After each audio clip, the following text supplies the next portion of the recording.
আসসালামু আলাইকুম এভরিওয়ান। আশা করি আল্লাহর অশেষ রহমতে সবাই ভালো আছেন, সুস্থ আছেন।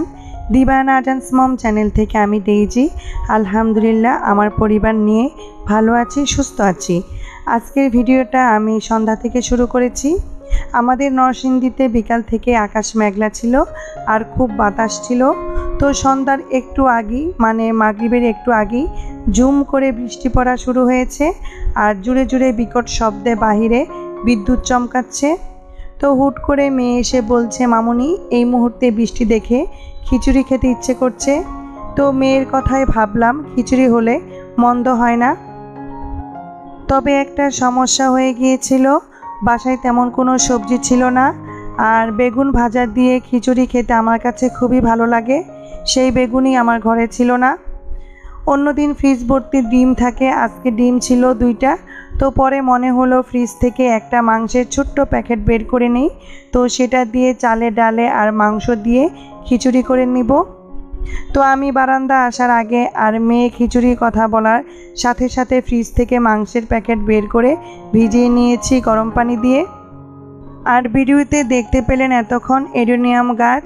তো এই গাছ থেকে কতবার পাতা ঝরে পড়ে গেছে কি বলবো। তো আবার নতুন করে পাতা হয়েছে আর 2-1টা কলিও দেখা যাচ্ছে। আর তার সাথে দেখতে পেলেন নয়নতারা ফুল, কি সুন্দর লাগছে। প্রতিদিন দেখা গেছে 2-3টা করে নয়নতারা ফুল ফুটবে। তো বৃষ্টিতে বারান্দার গাছগুলো ভিজে গেছে। তো এই মুহূর্তে বারান্দার গাছগুলো দেখে খুব ভালো লাগছে। মনে হচ্ছে হঠাৎ বৃষ্টিতে গাছগুলো বৃষ্টির পানি পেয়ে শান্তি পাচ্ছে। আর রাতে এই মুহূর্তে বাহিরের পরিবেশটা মাশাআল্লাহ খুবই সুন্দর।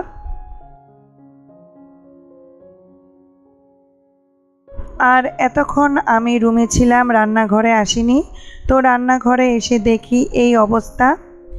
অনেক বৃষ্টি হওয়াতে বৃষ্টির পানি রান্নাঘরে উপর থেকে এসে চুলা আর চুলার আশপাশ একদম ভিজে একাকার।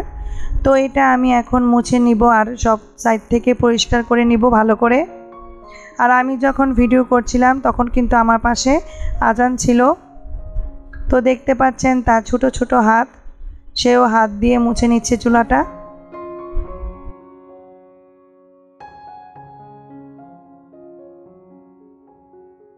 এই তো এরই মধ্যে আমি চুলা মুছে পরিষ্কার করে নিয়েছি আর এখন আমি খিচুড়ি রান্না করে নিব। তো তার আগে আমি মাংস রান্না করে নিচ্ছি। তো আমি তাড়াতাড়ি মাংস সিদ্ধ হওয়ার জন্য প্রেসার কুকারে মাংস রান্না করে নিচ্ছি। যেহেতু গরুর মাংস দিয়ে খিচুড়ি করে নিব আর গরুর মাংস সিদ্ধ হতে বেশি সময় লাগে। আর গরুর মাংস আমরা সবাই রান্না করতে জানি, তাই আলাদা করে কোনো রেসিপি শেয়ার করছি না। তো গরুর মাংস রান্না করতে যা যা মশলা লাগে আমি সব কিছু দিয়ে মাংসটা দিয়ে কষিয়ে নিব।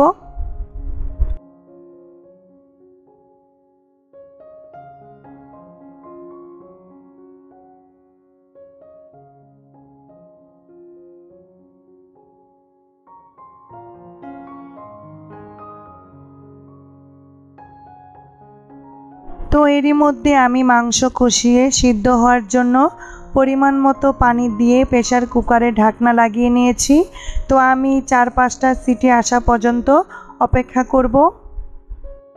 আর এইদিকে আমি আমার রুমে এসে দেখি বারান্দার অবস্থা খুবই খারাপ আর আজানও বিছানাপত্র এলোমেলো করে রেখেছে। তো আমি তাকে বললাম এগুলো কেন করেছ, আর একটু রাগ করে বলেছি। তো সে ভয় পেয়ে নিজেই বিছানা গুছিয়ে নিচ্ছে। তো তার এই অবস্থা দেখে আমার তো খুবই হাসি পাচ্ছিল। আসলে বাচ্চাদের আমরা যেভাবে শেখাবো তারা কিন্তু সেইভাবেই শিখে অভ্যস্ত হবে। তো আজান যে বিছানা এলোমেলো করেছে, তো এতে করে সে নিজেই অপরাধী মনে করছে আর সেই ভয়ে সে তাড়াহুড়ো করে সব কিছু যেমনই পারুক না কেন সে গুছিয়ে নিচ্ছে। ওয়ার্ড্রোবের ড্রয়ার সে খুলতে পারছিল না, তারপর সে অনেক চেষ্টা করে খুলে নিয়ে চাদরটা রেখে নিয়েছে। তো এতক্ষণ ধরে যারা আমার ভিডিওটি দেখছেন তারা প্লিজ একটি লাইক দিয়ে পুরো ভিডিওটি কন্টিনিউ করবেন। আর এখনও যারা আমার চ্যানেলটি ভিজিট করেননি, আমার ভিডিওর কোনো অংশ যদি আপনাদের কাছে ভালো লেগে থাকে চাইলে আমার চ্যানেলটি ভিজিট করে আমার চ্যানেলের পাশে থেকে যেতে পারেন। তো এই দিক থেকে আজান তো বিছানা গুছিয়ে মহা খুশি। দেখতেই পেলেন সবাই আমার বাবাটার জন্য দোয়া করবেন। আর ড্রয়িং রুমের টি টেবিলে তার খেলনা পড়ে আছে, সেগুলো আমি গুছিয়ে নিচ্ছি।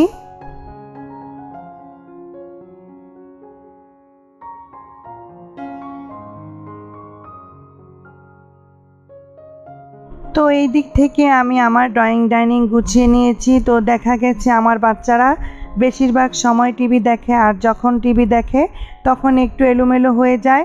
তো আমি স্কুল থেকে আসার পর আর গুছানোর সময় পাইনি। দেখা গেছে স্কুল থেকে এসে অনেক ক্লান্ত হয়ে পড়ি, তো তখন আর সাথে সাথে কিছু করতে ইচ্ছে করে না।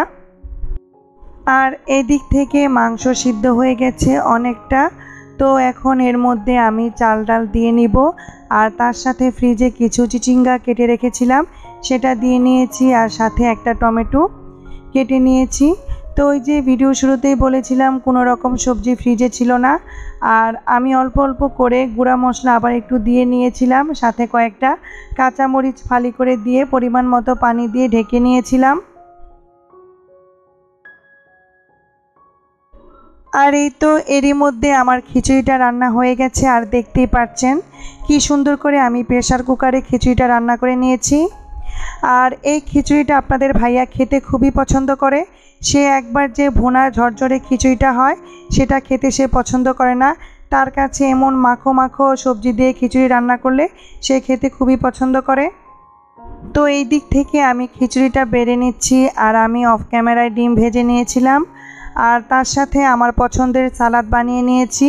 তো আমি শসা, টমেটো, পেঁয়াজ, কাঁচামরিচ, লবণ দিয়ে সালাদ বানিয়ে নিয়েছি। তো এই তো আমি খাবার টেবিলে সাজিয়ে নিচ্ছি, আর খিচুড়িটা খেতে খুব মজার হয়েছিল। তো এই ছিল আমার আজকের ছোট্ট একটা ভিডিও। এই বৃষ্টিময় রাতে আমরা খিচুড়ি খেতে খেতে বিদায় নিব। তো এই ভিডিওটা এখানেই শেষ করে নিচ্ছি। আবার হাজির হব নতুন আরও একটি ভিডিও নিয়ে। ততক্ষণ পর্যন্ত সবাই ভালো থাকুন, সুস্থ থাকুন। আল্লাহ হাফেজ।